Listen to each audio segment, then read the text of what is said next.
Olá pessoal, eu sou a doutora Rebeca, eu sou professora de pneumologia e do internato agora da clínica médica, faço tanto o setor 2 quanto a pneumologia.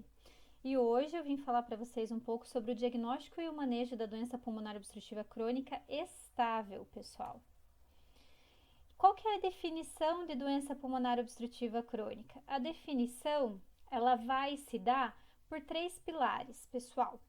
O paciente, para ter DPOC, ele precisa ter sintomas respiratórios persistentes, falta de ar, dispneia e tosse. Ele precisa também ter uma exposição a partículas de gases nocivos, então ele precisa ter uma história de exposição a tabagismo. Além disso, ele precisa ter uma limitação ao fluxo aéreo. O nome da doença é doença pulmonar obstrutiva crônica. Por essa obstrução, entende-se limitação ao fluxo aéreo não reversível ou parcialmente reversível. E eu vou mostrar isso para vocês, como é que a gente faz essa avaliação e esse diagnóstico. Quais são as causas principais de doença pulmonar obstrutiva crônica? Uma delas vocês já conhecem, é tabagismo, queima de biomassa, e alguns pacientes têm uma característica genética chamada deficiência de alfa-1 antitripsina. E por causa disso, quando eles se expõem à queima de biomassa e tabagismo, eles têm uma doença mais acelerada em relação à perda de função pulmonar. Quais são os sinais e sintomas principais da doença pulmonar obstrutiva crônica? Ao contrário da asma, a doença pulmonar obstrutiva crônica, ela traz para vocês sintomas persistentes, não são sintomas paroxísticos iguais a da asma. O que vocês vão ter no paciente que tem doença pulmonar obstrutiva crônica? Geralmente uma queixa de falta de ar, de tosse persistente. Essa é a característica da doença pulmonar obstrutiva crônica. É uma doença persistente e progressiva, ok? Aqui tem essa imagem clássica do néter, em que vocês vão ver o soprador róseo, né? O blue bloater, que está ali do outro lado. Um de característica mais enfisematosa, o outro de característica mais bronquítica. Eu vou contar uma coisa para vocês. A doença pulmonar obstrutiva crônica, e é isso que me fascina nela, ela é muito heterogênea. Ela não é mais essa dicotomia em paciente que é enfisematoso, paciente que é bronquítico. O que a gente percebe da doença pulmonar obstrutiva crônica? É que ela tem várias facetas. Ela tem apresentação multivariada. Ela tem fenótipos muito diferentes entre si. E por causa disso, ela se torna uma doença difícil de ser tratada. E eu quero tentar deixar para vocês esse diagnóstico e essa avaliação o mais palpável possível, para que a gente possa fazer mais diagnósticos de doença pulmonar obstrutiva crônica e assim a gente possa tratar adequadamente. E pessoal, eu falei para vocês que além dos sintomas persistentes e da característica de exposição, a gente precisa ter a limitação ao fluxo aéreo. O que é essa tal de limitação ao fluxo aéreo? Vocês sabem que assim como o eletrocardiograma tá para cardiologia, a espirometria tá para pneumologia. E para que serve a espirometria? A espirometria serve para a gente avaliar os volumes pulmonares e capacidade pulmonar e função pulmonar. O que a gente vê na espirometria de um paciente que tem doença pulmonar obstrutiva crônica? Então, olhem aqui comigo, né? Aqui vocês vão ter, na primeira coluna, a gente tá descrevendo ali CVF, VF1, VF1 sobre CVF. Na segunda, vocês vão ter os previstos. O que são previstos? São números que são utilizados de acordo com estudos que foram feitos com vários pacientes de várias cidades, né, do Brasil e tudo, que é mais ou menos a característica do volume pulmonar para aquela pessoa, considerando idade, sexo e altura, ok? Então, é mais ou menos o que uma pessoa daquela idade, sexo e altura deveria ter naquele volume pulmonar. Esses são os previstos. O que é o limite inferior? O limite inferior é como se fosse o desvio padrão ali em relação a esses previstos. E o que é o pré? O pré é o que o paciente fez de volume pulmonar naquela manobra da espirometria antes do broncodilatador. Então, esse é o pré. Vocês vejam que o pré está em número absoluto aqui, certo? Sim, porque é em litros, né, galera? E do ladinho tem a porcentagem. O que é essa porcentagem pré? Essa porcentagem pré é a porcentagem do previsto, daquela primeira coluna. É a porcentagem do que aquele paciente fez em relação ao que era adequado para aquela idade, sexo e altura característica daquela população. Então, isso aqui é a porcentagem do que ele fez que é normal, tá? E o que é o pós? O pós-broncodilatador são os mesmos volumes na mesma manobra espirométrica feita pós a inalação de broncodilatador. Geralmente é salbutamol que a gente usa. E aqui tem o valor absoluto e depois a porcentagem do pós-broncodilatador, que é a porcentagem em relação ao previsto. O que vocês observam aqui no pós-broncodilatador? Eu até coloquei ali um sinalzinho do halo e o sinalzinho da flecha para vocês verem que o valor da razão VF1-CVF para este paciente no pós-broncodilatador está 0,39. O que isso quer dizer, galera? Isso quer dizer que esse paciente tem uma limitação persistente ao fluxo aéreo, que embora ele tenha feito ali o broncodilatador, ele não conseguiu normalizar a razão dele em relação ao previsto, em relação ao limite inferior da normalidade. Quando a gente tem uma relação VF1-CVF menor do que 0,7 no pós-broncodilatador, a gente tem o critério espirométrico atendido para o diagnóstico de doença pulmonar obstrutiva crônica. Então, aqui é 0,39, menor do que 0,7, portanto, este paciente desta espirometria atingiu o critério espirométrico para doença pulmonar obstrutiva crônica. E o que vocês podem ver na imagem de um paciente com doença pulmonar obstrutiva crônica? Vocês podem ver destruição alveolar. O que é essa destruição alveolar? É a característica histopatológica da doença pulmonar obstrutiva crônica, por exemplo, o enfisema. Não é só essa característica que eu posso ver na imagem, mas essa é uma das características mais comentadas, mais comuns, ok? Então, o que vocês estão vendo aqui na imagem da esquerda? Um enfisema paraseptal, ele está bem ao redor ali, até um pouco subpleural. E na imagem da direita, vocês estão vendo um enfisema centrolobular, que ele está no centro ali do lóbulo pulmonar secundário. Todos os pacientes com doença pulmonar obstrutiva crônica vão ter enfisema? Nem sempre. Lembrem que a gente tem uma doença de via aérea. Outra possibilidade que a gente pode ver na imagem para esses pacientes que têm doença pulmonar obstrutiva crônica, além do enfisema, ou sem enfisema, é uma doença de pequena via aérea, que pode estar caracterizada, por exemplo, como aprisionamento de ar. E como a gente faz o diagnóstico de DPOC? Pelo GOLD 2021, a gente tem que atender a alguns critérios para fazer o diagnóstico de doença pulmonar obstrutiva crônica. Então, o critério clínico, o paciente tem que ter, e eu já falei isso para vocês, sintomas persistentes. Então, dispneia, tosse crônica, expectoração, história de infecções respiratórias de repetição.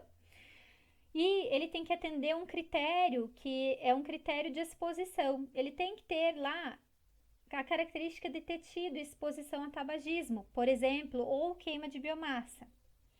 E ele tem que atender o critério espirométrico. O critério espirométrico é relação VF1-CVF menor do que 0,7 no pós-broncodilatador. O que isso quer dizer para a gente? Por que esse critério é importante? Porque é esse critério que define que esse paciente tem uma limitação ao fluxo aéreo persistente e não reversível.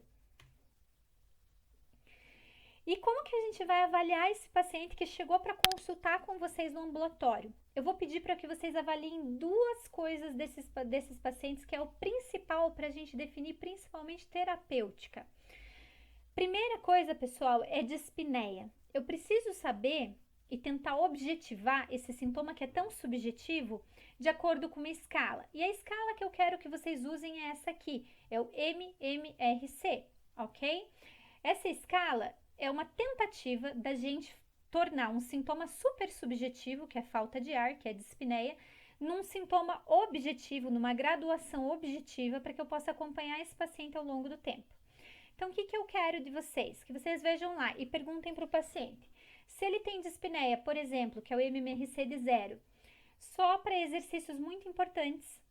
Se ele tem dispneia para subir uma rampa, por exemplo, que é o MMRC de 1. Se ele é um paciente que anda mais devagar que outras pessoas da idade dele, que vai ser o MMRC de 2. Se ele tem falta de ar para andar, por exemplo, 100 metros, esse é o MMRC de 3. Ou se ele tem tanta falta de ar que ele não consegue nem se trocar, nem se vestir, a ponto de ter falta de ar para as pequenas atividades, como se vestir, e já não sai mais de casa por causa disso, que vai ser o MMRC de 4. Depois disso, pessoal, eu preciso saber quantas exacerbações ele teve. Por quê? É isso, galera, que vai definir se qual é a terapêutica que esse paciente vai fazer e a gravidade desse paciente também. Então, são sintomas e o principal sintoma que a gente vai avaliar é dispneia. E outra coisa que vocês precisam perguntar é exacerbações. E eu sempre vou perguntar para o paciente em relação às exacerbações do ano anterior, ok? Então, eu preciso saber quantas exacerbações esse paciente teve no ano anterior. E lembrem que exacerbação não é pneumonia, ok? Exacerbação é um aumento dos sintomas respiratórios que esse paciente procurou ou não a emergência, teve um aumento do uso de broncodilatador naquele período que teve aumento dos sintomas respiratórios, ou usou antibiótico nesse período. Não é uma pneumonia, é uma exacerbação da doença de base, é um aumento dos seus sintomas basais, ok? E a gente pode dividir as exacerbações da doença pulmonar obstrutiva crônica em leve, que é tratada apenas com broncodilatador de curta duração, em moderada, que é tratada com broncodilatador de curta, antibiótico e ou glicocorticoide sistêmico, e grave, que é a exacerbação que vai necessitar de terapia tríplice, broncodilatador, corticoide e antibiótico, e geralmente é feita em ambiente hospitalar, ok? Geralmente a exacerbação grave pode estar associada também à insuficiência respiratória aguda. Eu preciso saber quantas exacerbações ele teve no ano anterior e qual é a característica, se é leve, moderada, grave, essas exacerbações que ele teve no ano anterior. E em relação à espirometria, vai ser importante a gente definir também qual que é a gravidade da limitação ao fluxo aéreo. Eu falei para vocês que a relação VF1-CVF, número absoluto, precisa estar menor que 0,7 para eu caracterizar a doença pulmonar obstrutiva crônica. E daí, eu vou olhar o VF1 pós-broncodilatador. Esse VF1 pós-broncodilatador é a porcentagem do previsto. Então, antes vocês estavam avaliando um valor absoluto, agora eu quero que vocês avaliem uma porcentagem, e a porcentagem do VF1 no pós-broncodilatador. Isso vai definir o grau de limitação ao fluxo aéreo. Então, VF1 maior ou igual a 80% é GOL de 1, 50 a 79% é GOL de 2, 30 a 49% é GOL de 3.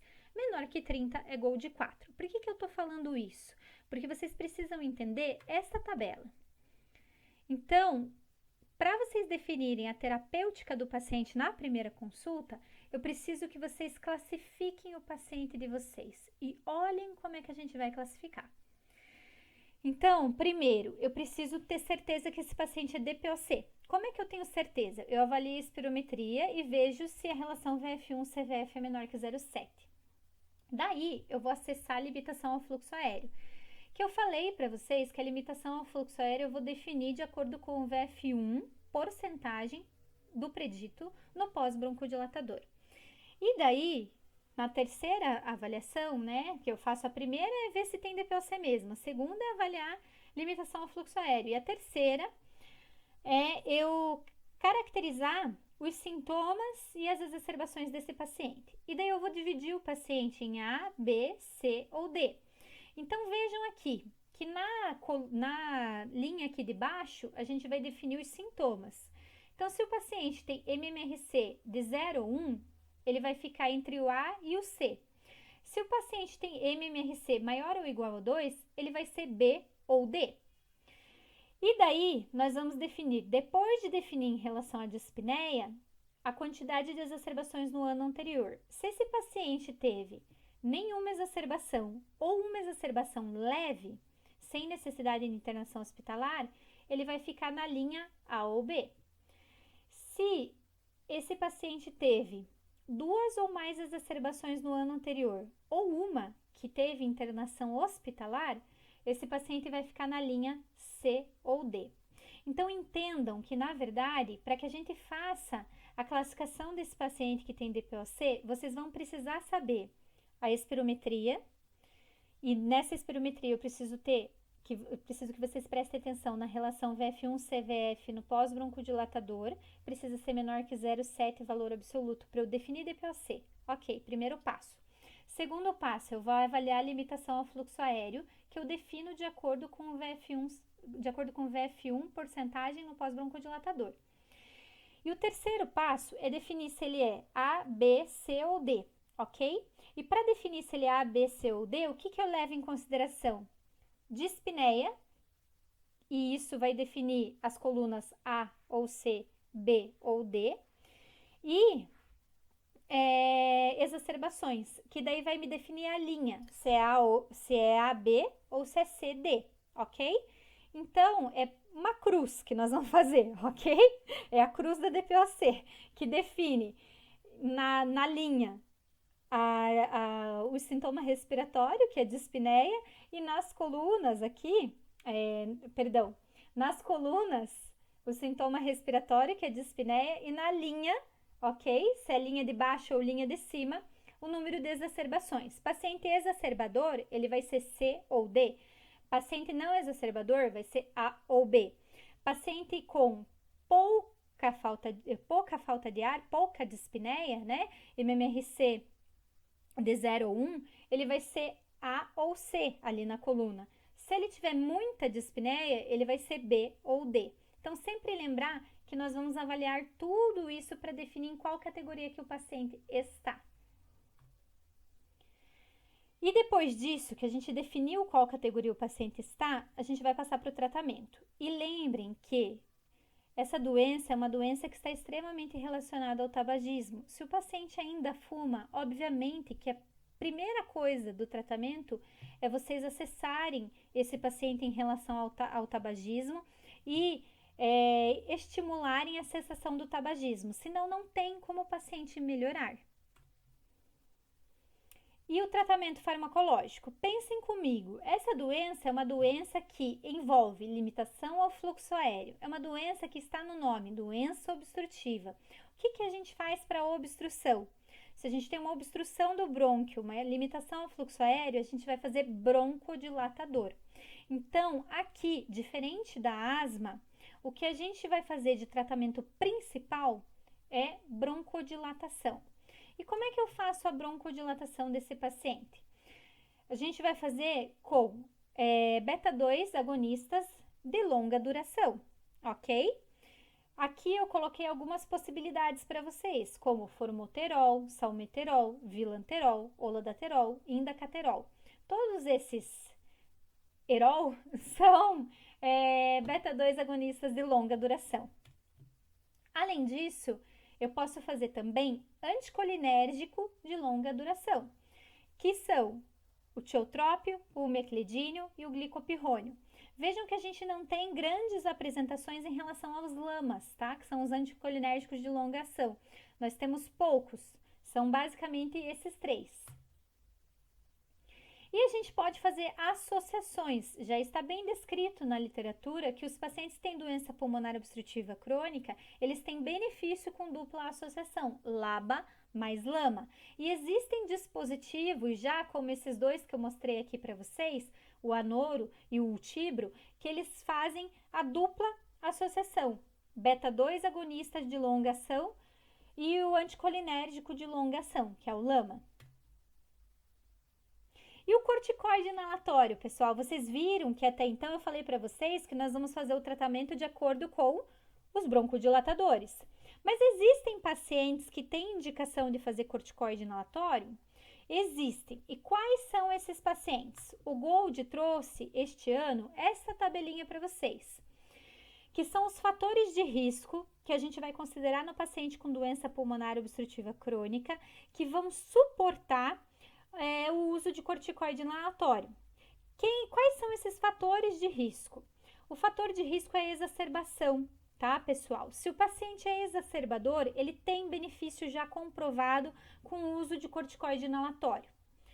Daí vocês vão me perguntar assim, mas se o paciente grave tem indicação de uso de corticoide inalatório, por que eu já não faço corticoide inalatório para todo mundo?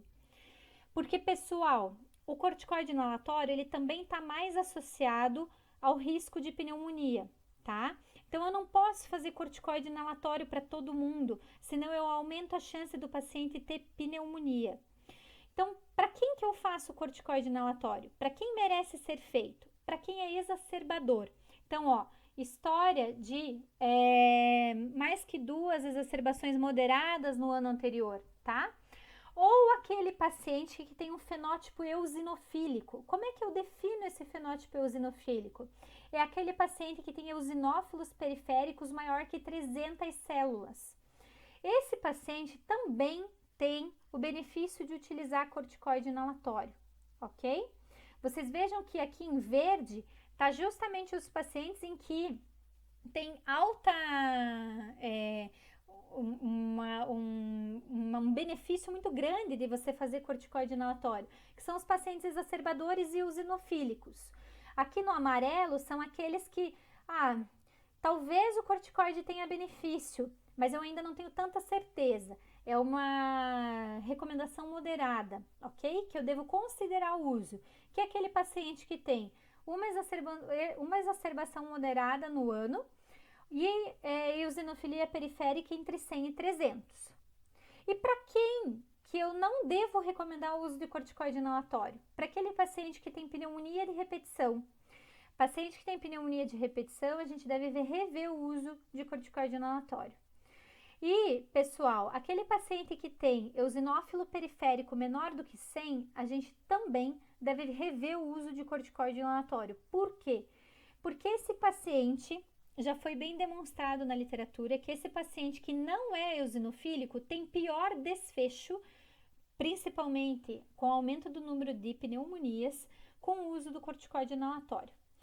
E também a gente não deve usar corticoide inalatório naquele paciente com história de infecção micobacteriana, né? Com história de tuberculose principalmente, ok?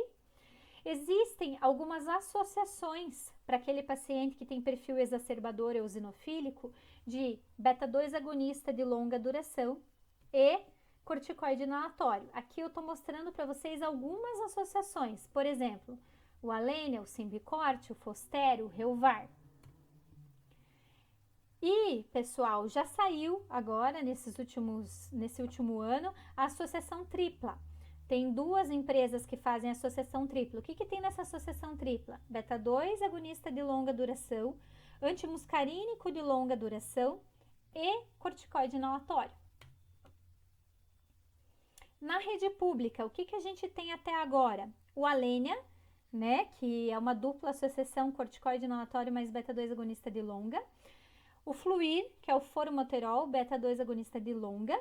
E eu ainda não coloquei aqui para vocês, mas a gente vai conseguir agora antimuscarínico de longa duração, que são os anticolinérgicos de longa duração, como o Spiriva e o Vanisto, o miclidínio e o tiotrópio. Isso é um grande avanço para nós na pneumologia.